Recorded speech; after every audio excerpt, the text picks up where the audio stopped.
Welcome to Merryfield's Gardening Advisor, brought to you by the experts at Merryfield Garden Center. Join us as we discover beautiful plants, new trends, and exciting ideas for your landscape. So let's get growing together. Merryfield's Gardening Advisor, bringing out the best in your garden. Good morning, everybody. Welcome to Merryfield's Gardening Advisor. So glad you could join us this morning. We've had a little bit of snow and that type of thing, so it's nice morning to be in. And it's good to be inside. That's right. Yes. I am very excited to have our special guest today. Well, a regular here, Robert Woodman, who's been on before, many times before. How are you this morning? I have. Very good. And yourself? Very good. Very good. Survived all the snow. Just about. It was quite a surprise. Absolutely, yeah. Absolutely. Now, you usually find Robert at our Gainesville location. Mm-hmm. You are, in which section are you usually quickly found? Quickly found trees and shrubs. Trees and shrubs. In the back. Okay. So, yeah. But he does a little bit of everything. So. I do. Including, latest fun thing is snow plowing. First time ever. Really? They obviously thought I was competent enough to push snow without causing too much damage. So. Well, we have to thank all the people who were plowing snow, because yes. it was quite a snow to It handle. was, yeah. And after plowing, it's quite a challenge to know where to put the stuff. Exactly, so. Exactly. Hats off to them. It's a lot melted yesterday, which I thought was great. Yeah. Raining out there now, so yes. It'll be clear soon. Well, today we're going to get you in the mood for spring, because Robert here is going to talk about birds and butterflies, attracting them to your garden. Yeah, I mean, it's funny, the last time I was on, we was talking about deer and how to chase wildlife away. Wildlife guy. And now we're talking about bringing it back in. So. Well, that's great. So we've got lots of pictures to show you, some bird seed and products to show you throughout the show. We'll be taking your phone calls later on in the show. Before we get started, just a couple of quick announcements. Want to let you know what's happening at Merryfield Garden Center today with our seminars. Now, isn't that a great thing to do, to get outside? You've been cooped up in the house. Let's get out, get over to the garden center, and get excited about gardening. So today at our Merryfield location, designing spaces for outdoor entertaining. Mary Kirk Menifee is going to be talking about that. So give you some great ideas for if you're into outdoor entertaining, which a lot of people are.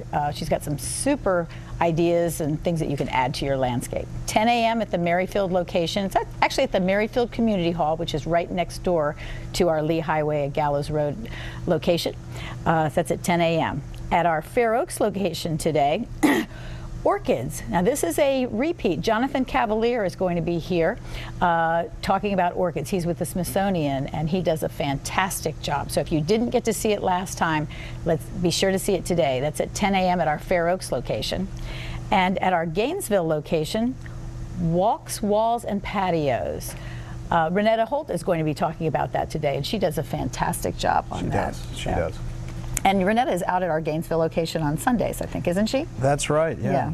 But sadly, I'm off on Sundays, so I never get to see her. No, it's a terrible shame. Well, I know it's hard to choose, but unfortunately, you have to choose one topic today, because you can't. They're all at 10 a.m. Yes.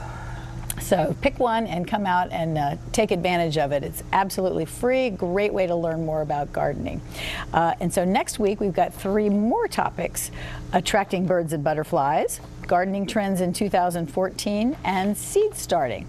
And attracting birds and butterflies, who will be doing that, Robert? That's a good question. That's a good question. Yeah. I think you're going to be doing that. It seems to be the hat that I wear the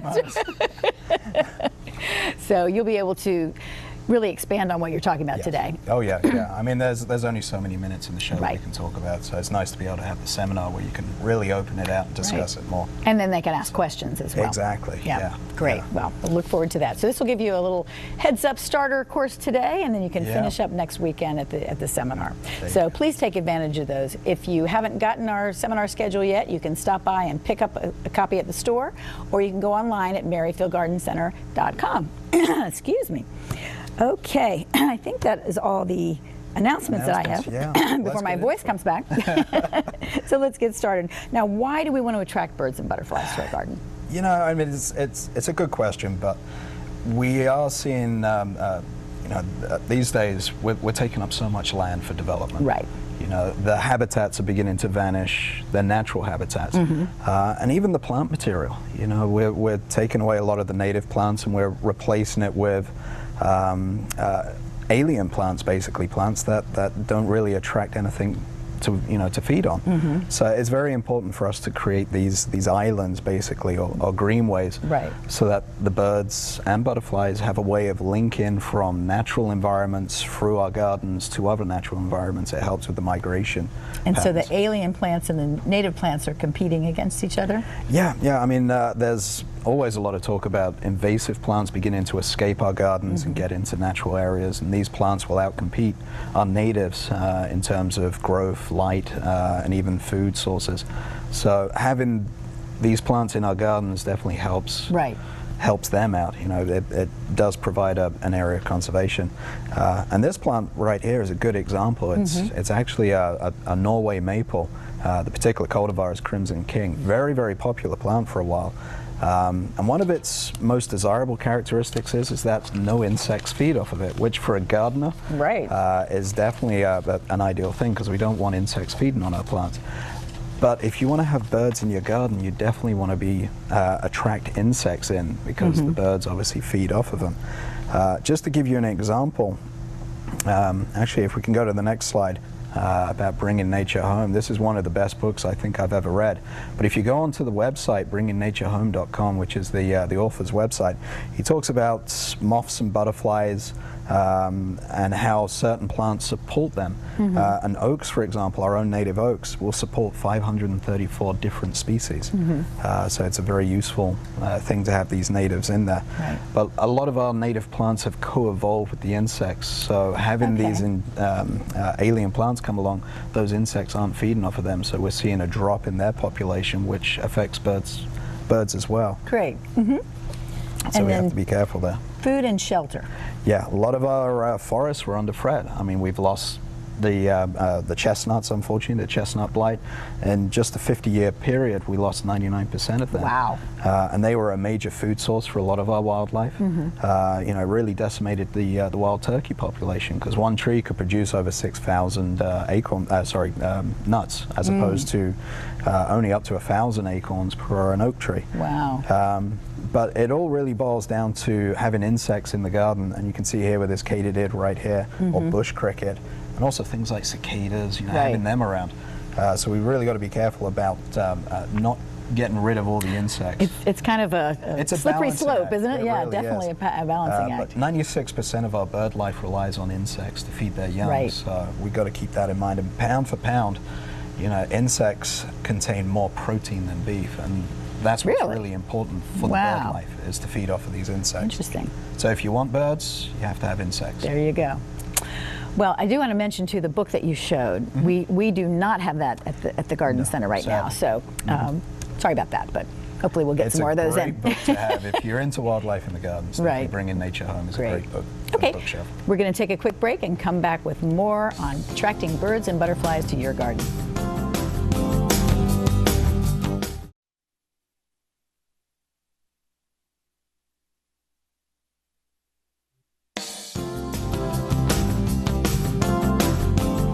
Welcome back, everybody. Robert Woodman is here from our Gainesville location in Merrifield Garden Center, and I'm so excited you're here. It's good fun. It's good fun, and I hope everybody appreciates this wonderful accent that you've got. It's great. Oh, thank you. I never know what to say. That's right. I know. We'll just keep talking. There we go. Well, elements of habitat. Yes. Yeah. Now, basically a continuation on bird gardening, we need to be able to supply 4 elements, basically. 4 elements, So we'll sort of break it down. In fact, we can see it. Is it right there? So we've got foods. Habitats are dwindling. Gardens provide and protect an oasis for birds and butterflies. Yeah. So. Yeah, that's basically a recap on the last segment. Exactly. Okay.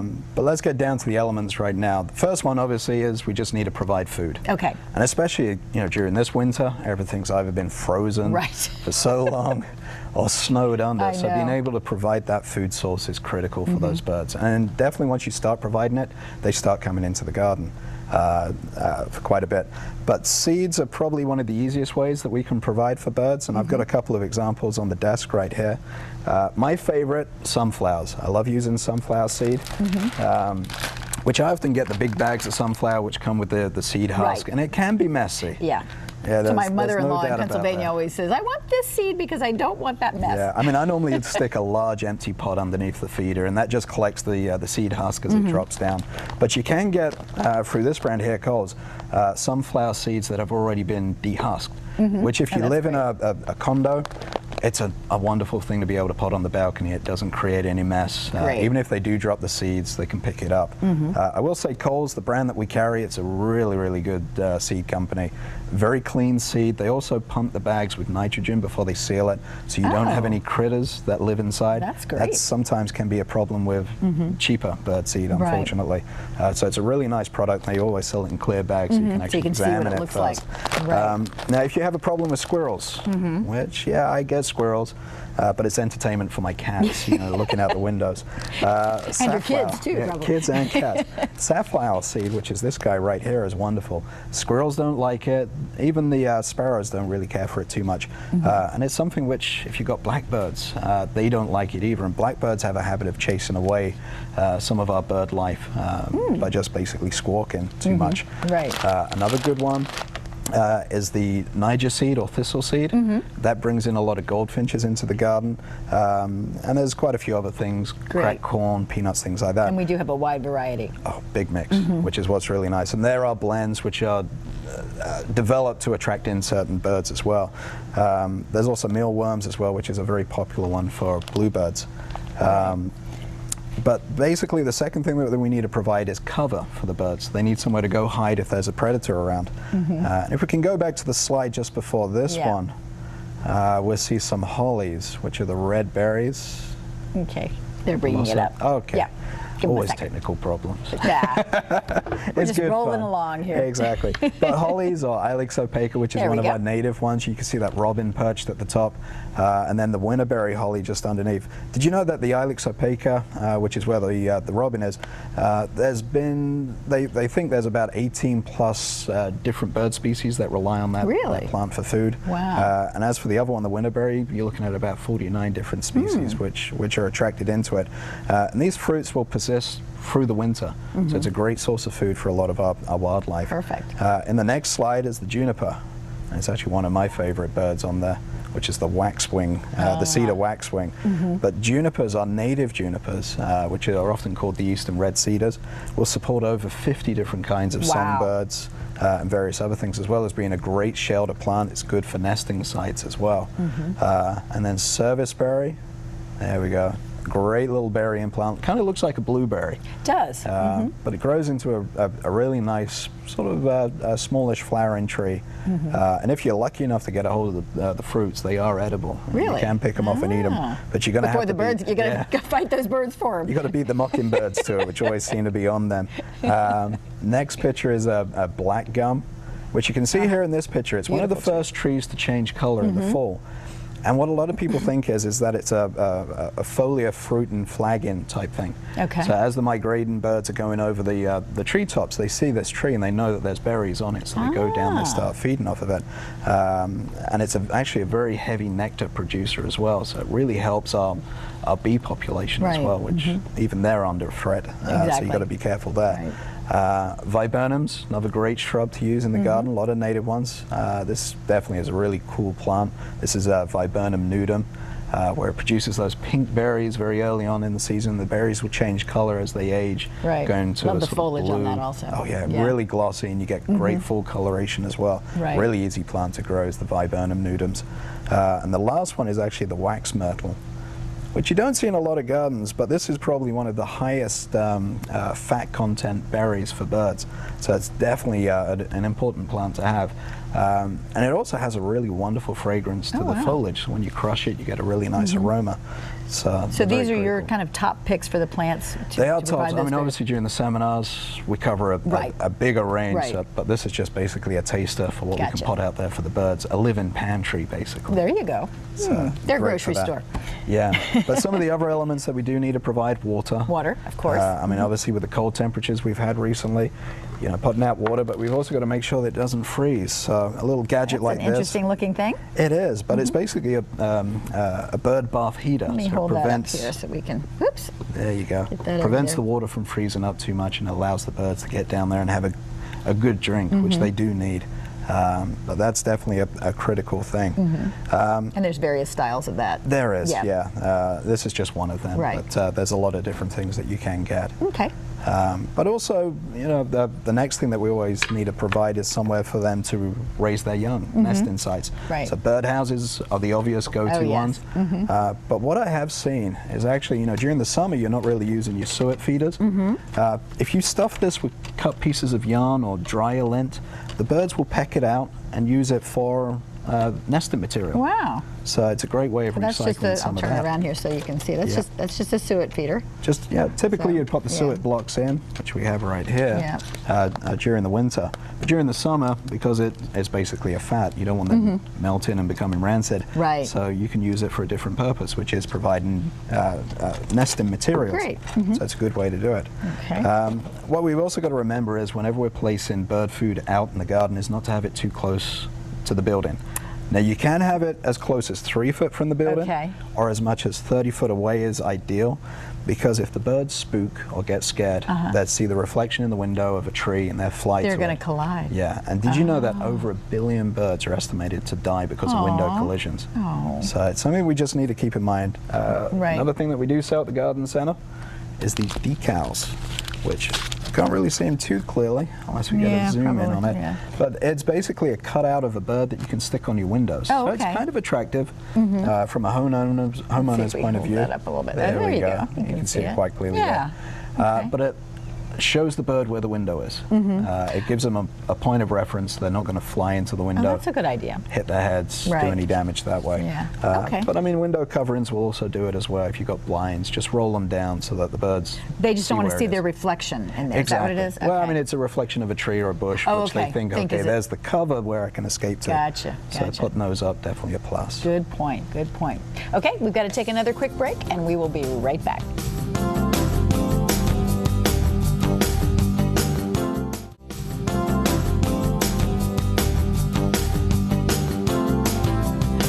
We're talking about birds, butterflies, and hummingbirds today. So we just talked about birds. Now let's go to the hummingbirds now. Yeah, I mean, it's a bird that we don't often see until it flits right past us, and then we wonder what it was. So I mean, they're very so small. Quick, it's like it is.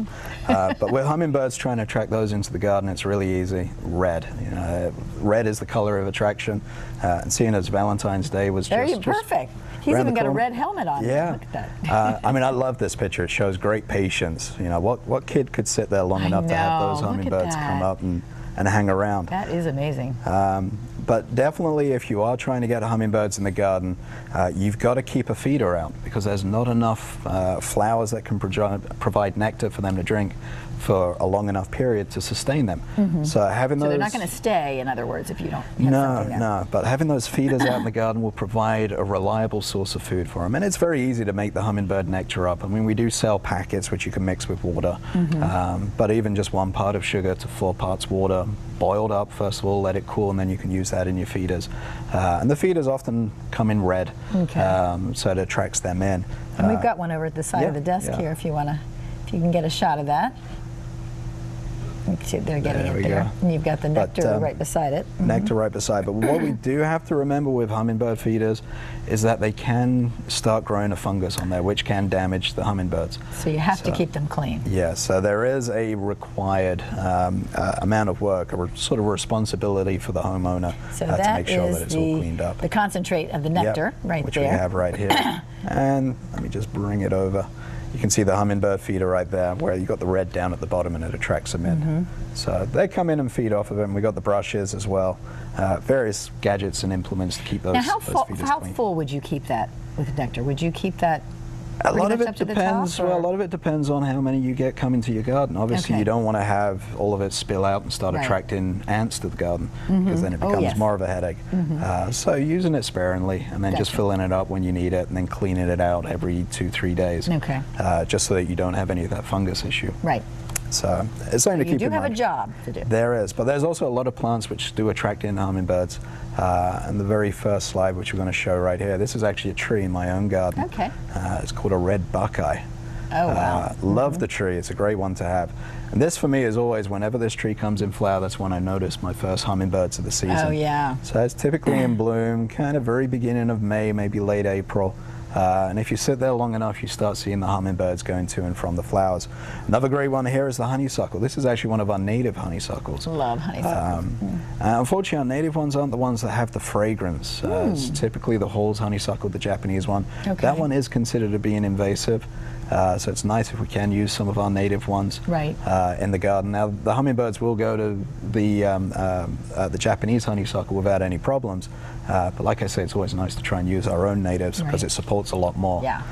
And the very last one is actually bee balm. There we go. Look at that color. Wow. You know, when it's all white and gray and everything outside, it's nice to see that splash of color up on the screen. But they attract in hummingbirds like crazy, as well as bees, and also butterflies will come to this as well. Yeah. So it's a great plant. Birds and hummingbirds are just so wonderful to watch in the landscape. At Fair Oaks yesterday, David got a picture. I should have brought it over. But the robins were just covering one of the hollies. Yeah. It was so neat. I once read a title of a magazine, and it basically said that, you know, the birds and butterflies are like flying flowers to our garden. So it adds that extra dimension in there. But having butterflies come into the garden, we also have to create the same kind of habitats that we've seen with the birds. So you always want to provide long blooming, large swaths of color so that they can see where they are and they can come in and feed. And also that long season, making sure that we're mixing it up and having various different flowers at different flowering time is essential for them. Great. Okay. So planning and doing a little bit of pre-design before you start planting is always a good thing to do. Okay. But we do need to provide water for them. The easiest thing is just a shallow dish with some sand in there so they can land and drink from it. And they also extract quite a lot of mineral salts from the sand as well, so it benefits them that way too. But putting out rocks for them to bask, or leaving twigs of certain plants up so that they have perches and they can sit there and just warm up in the morning sun. See, I would not have thought about that. These are really good tips. A lot of things that you don't you don't think of. You think about flowers, but you don't think about the habitat, the rest of it. But it does all boil down to, if you do want to have butterflies in the garden, you have to provide plants that the caterpillars can feed on. And again, it's getting back to that gardener mentality of, I don't really want my plant to be eaten. And you can see here, this is probably one of our most famous butterflies, the monarch. And you can see the caterpillar right over there. They primarily feed off of milkweeds, which is a perennial. Asclepias is the Latin name. So you have to have a couple of those sort of sacrificial plants where you just let the caterpillars eat on it. My next one, which I really like, are the swallowtails. This is the black swallowtail. And always, every year, and the annual house at Gainesville, we always have the caterpillars eating on the fennels. And luckily Jen, who works out there, she just leaves them alone, lets them have a few of the plants, because having the butterflies later feeding off of the flowers is something which draws in people. Really does. And one of my last ones, which I love the caterpillar on this, you can kind of see it at the bottom corner of the screen there. This is the spicebush swallowtail, but the caterpillar, I mean, it has this amazing defense of making it look more like a snake. It has those eyes at the front, which are actually just color spots, while the main head is just out of view. But these guys only feed on a handful of plants: sassafras, tulip trees, sweet bay magnolias, and, like its name, the spice bush. So introducing some of those plants into the garden will give the larval stage, the caterpillars, something to feed on, and then as they hatch and come out, we have them in the garden to enjoy. That's great.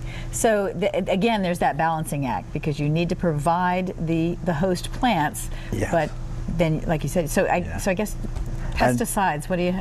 Absolutely, again, you got no that pesticides. balancing act with that Organic or chemical. We just got to basically back off from using it and accept that these plants will be eaten by the caterpillars. Gotcha. But the payback in return of the butterflies, I think, is worth that compromise. It really is. Okay. All right. Let's take another quick break, and we've got some more information on you when we get back.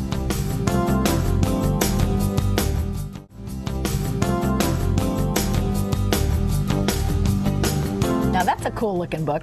Backyard bugs. That's something my daughter would love. Yes. Absolutely.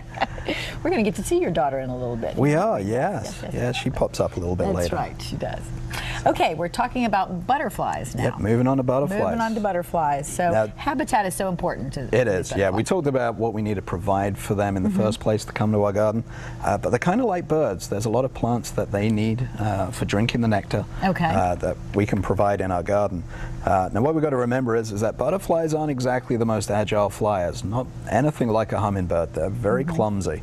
So they need, and it's fairly easy to figure out what flowers are good for them. They need sort of big flowers at they can land on fairly easily because they kind of go crashing into them. So, you know, keeping in mind that things like these guys, the cone flowers, I like to call them the daisy platforms. It's almost like a helicopter pad for them to sort of glide down and hit fairly easily. Great source of food. Daisy, makes sense. Yeah, echinaceous, but I mean, it's also black-eyed Susans, any of the daisies are fine to use.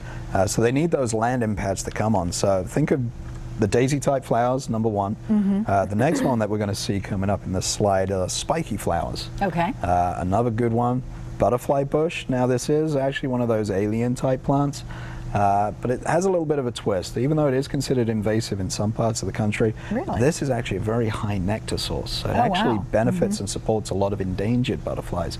So this is where I kind of sit on the fence. Even though it isn't a native, it definitely has a lot of value to support our fauna in the gardens. I do like to use this for butterfly gardens.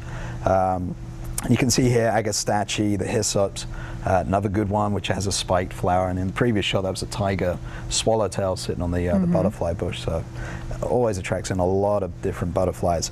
Cluster flowers is something as well which are beneficial for them. I always think of them as kind of like the big cushion. Something where they can just flap straight down on it.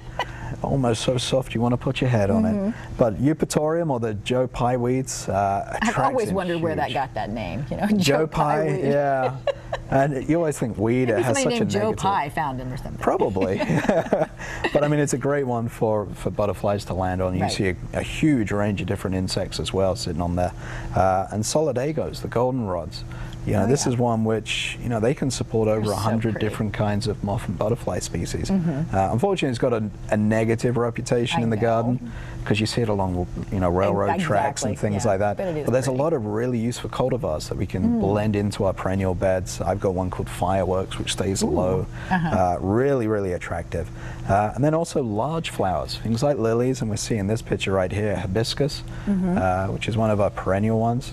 Look at those yellow sulfurs gathered around the flower there, just having a good time, feeding on the nectar. So when you know the types of flowers that butterflies are attracted to, it makes choosing them in the garden centers a lot easier because you know large platform type flowers, spiky flowers, or cluster flowers are something that the butterflies can land on fairly easy and be able to drink the nectar from. That's a really good point. Having, you know, I would not have thought a place to land. Well, you don't think of butterflies as being clumsy, but when you do see them flapping around, they are kind of all over the place. So it's kind of interesting. Very.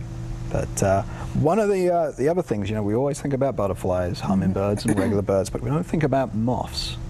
And moths can be very beautiful too. I think they are stunning. I mean, this is a Cecropa moth right here. You know, North America is blessed with what's called the giant silk moths, and this guy, I mean, has a wingspan of up to about 6 inches. So it's a large moth, and they only live for a very short period of time. In the next picture, we actually see the caterpillar, which I think is equally as stunning. Now, you do see those caterpillars out and about, and you think, oh, it's going to do a lot of damage because they're large. But they actually do relatively little damage to plants. You might have a few leaves eaten. Like I said earlier about the birds and the food webs, you know, it's a valuable source of protein for them. So, you know, they can pick those off and feed them to the birds. Now, I actually brought in a little show and tell. Here we go.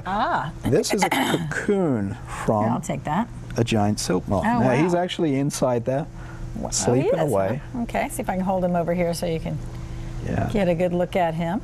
I think I read somewhere that there's about 500 feet of silk that they spin to make that little cocoon. Really? Now, when you see it out there in the woods, and this was actually found on a dogwood tree, just stuck on there, it kind of just looks like a piece of trash. It does. Most people wouldn't even give it a second thought. They might clip it off and throw it in the trash, which is such a shame because there's, you know, like we saw in the picture before, you know, one of the most beautiful moths will emerge from that, mate, and unfortunately die all within about 2 to 3 weeks. So, you know, these guys are constantly under threat. And one of the big things that's really happened to them in recent years is gypsy moth. You know, we've been spraying to control gypsy moth because they will devastate our woodlands. But unfortunately, it does affect them as well. So being able to provide habitats, which our gardens can do, to help these guys out is definitely critical. Absolutely. And you know, one of the other things that we don't think about, during the fall we're cleaning up the gardens, we're raking up all that leaf debris.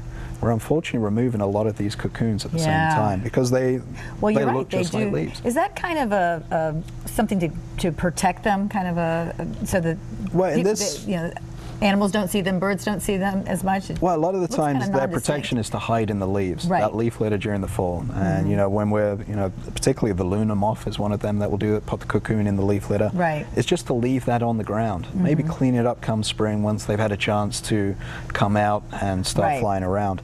It might be a better way to deal with it, or just leave the leaves there to decay and break down onto the ground. Right. So I mean, they're great to have around. Yeah. So leaving that leaf litter down there. But one of the most important things about attracting birds, butterflies into the garden, we can see it right here. There's my daughter. She is. Yeah, she was about 3 years old there. That's her first encounter with painted lady butterflies. And now every summer we're out in the garden hunting for butterflies, bugs as well. She loves her praying mantis and stick insects. And she's 6 now? She's 6 now, yeah. Definitely a lot taller there, but we still do the butterflies every year. Great. We bring in the Did your son get into that as well? He is. He's been a bit timid. Has he? But he started going out in the garden hunting for worms and roly-polies. So it's a great way of introducing children to gardening is through nature. And if they get interested, then we know that the future of all of these insects and birds are safe, hopefully. Right. So it's great. a good way to go. All right. Well, this has been fascinating. Thank you for all these tips. And don't forget, next week, Robert will be covering all of this and more in his seminar. Much bigger, That's right. Well, we're going to take a break. When we come back, we'll take your phone calls. So if you have any questions for Robert, please give us a call, 703-387-1046. And we will be right back.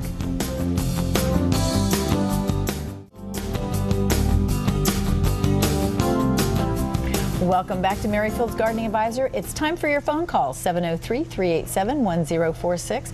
And Robert, our first caller is Sue, who's calling from Warrenton. Hi, Sue. Good morning. How are you this morning? I'm doing great. I hope that you survived the snow just fine. I think you got a little more out there than we did. I'm not sure, but it was pretty interesting. I got about 15 inches. Did you? Yeah. I think we had about 12 at our house. So yeah, definitely. So I had a question about milkweed. I've got a wildflower meadow right now, and I've been thinking about expanding it. First of all, are we in a strong enough migration path where it would be worthwhile to get some milkweed started for the monarchs? And secondly, how would I do that? I've never seen any seed or milkweed plants anywhere. Good question. In terms of the migration, I'm not 100% sure what the populations are like, but it's always beneficial to put them out there. You might only start off with a few of the monarchs coming in and visiting the flowers, but gradually that population will start building up where they'll start reproducing, laying the eggs on the milkweeds as they get more and more established.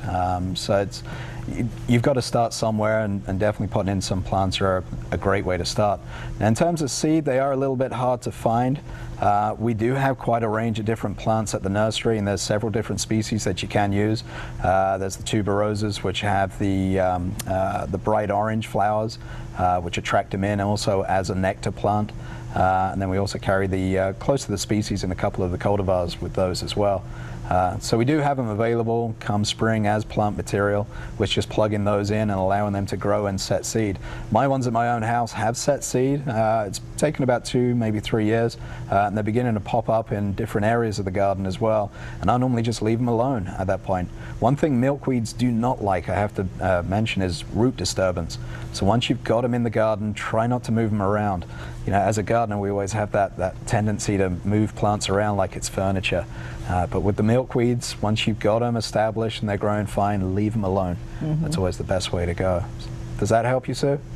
It does. It sounds like you're recommending that I start with transplants and then let those go to seed in future years. Yep, just let them build up their population, and as they build up their population, so will the monarchs. So they'll keep coming back. Okay, well, thank you so much. Okay, thank you for calling. Enjoy. Okay, bye-bye. Take care. Okay, our next caller is Ann, who's calling from Sterling. Hi, Ann. Hi. How are you this morning? I'm fine. How are you? Great, thanks. What's your question?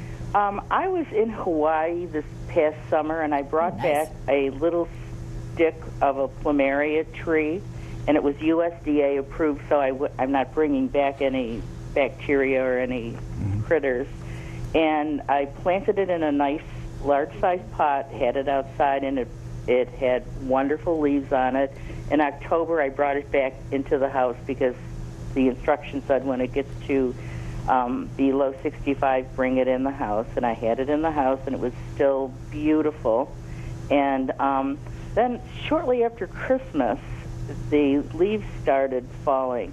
And now I don't know whether there's a dormancy period or whether it's not growing anymore. Can you help me with that, or what can I do to help? Absolutely.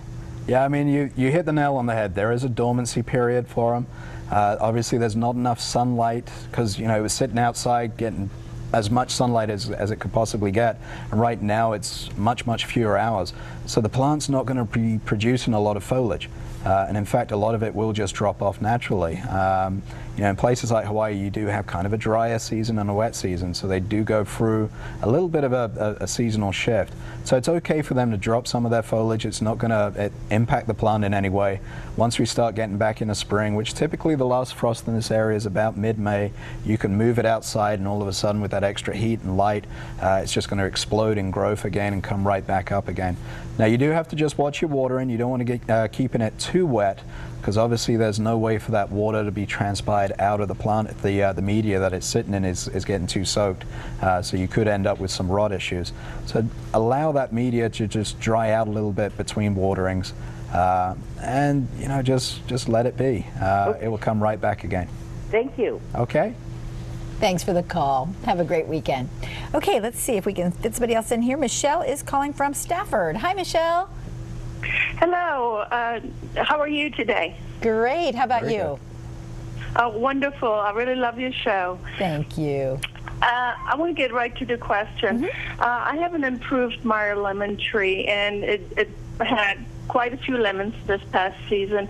And once I harvested them, suddenly all the leaves started dropping off. Now, I don't know if it was my fault, because one day I discovered that the tree was actually sitting in too much water.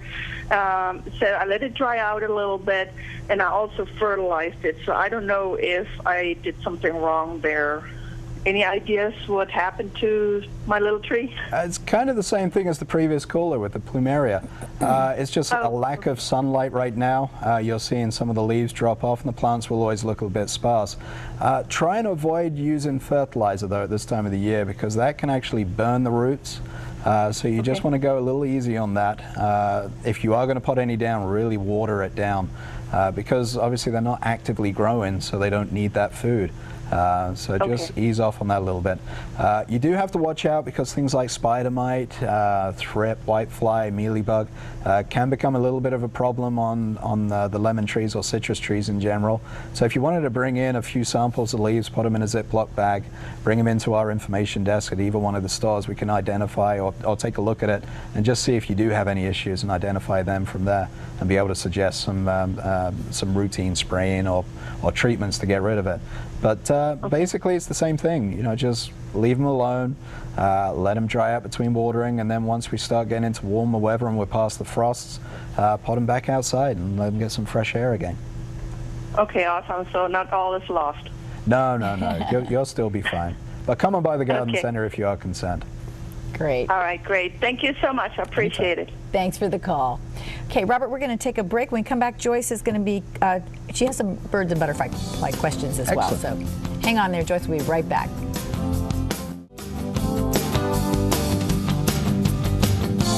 Okay, let's get right back to our phone calls. Joyce is calling from Alexandria. Thank you so much for holding. How are you?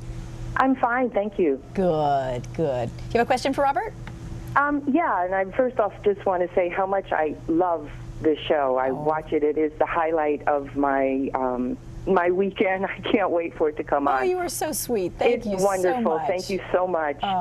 Anyway, so yeah, we have we are in Alexandria, small garden. We have lots of birds, lots of butterflies. We love that part.